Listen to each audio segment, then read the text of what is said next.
ഈശോ മിശിഹായ്ക്കും സ്തുതിയായിരിക്കട്ടെ. ഇന്നത്തെ നമ്മുടെ ക്രിസ്മസ് സന്ദേശം അനുസരണയുള്ളവരായിരിക്കുക എന്നതാണ്.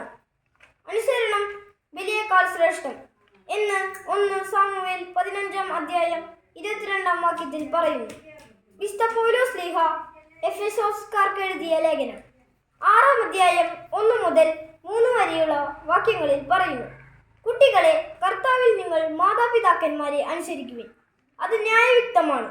നിങ്ങൾക്ക് നന്മ കൈവരുന്നതിനും ഭൂമിയിൽ ദീർഘകാലം ജീവിക്കുന്നതിനും വേണ്ടി മാതാവിനെയും പിതാവിനെയും ബഹുമാനിക്കുക. ഇന്നേ ദിവസം നമുക്ക് ആത്മപരിശോധന ചെയ്യാം.